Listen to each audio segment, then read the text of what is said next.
আসসালামু আলাইকুম জামিল ভাই, আপনি বলেছিলেন উত্তম চরিত্রের গুরুত্ব অনেক বেশি।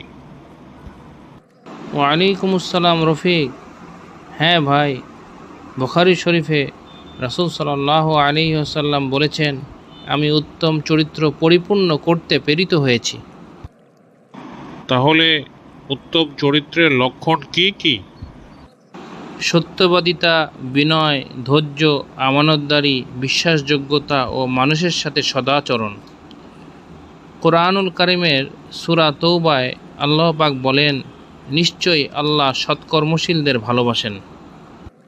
আর অনুত্তম চরিত্রের ব্যাপারে কিছু বলেন।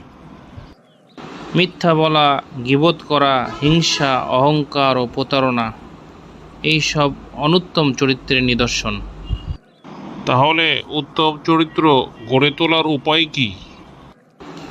কোরআনুল কারিমের চর্চা, রাসূল সাল্লাল্লাহু আলাইহি ওয়াসাল্লামের জীবনের অনুসরণ, আত্মসমালোচনা ও নফসের নিয়ন্ত্রণ।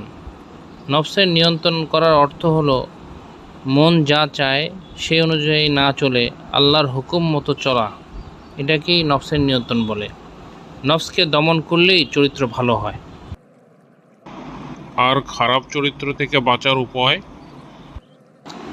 গুনাহ হয়ে গেলে তওবা করা, ভালো বন্ধু নির্বাচন এবং নিয়মিত সালাত আদায় করা।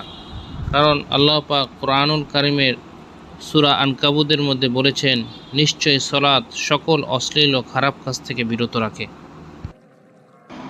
জাযাকুমুল্লাহ ভাই, এখন থেকে ইনশাআল্লাহ উত্তম চরিত্র গঠনের জন্য চেষ্টা করব। আলহামদুলিল্লাহ, আল্লাহ সাহায্য করুন।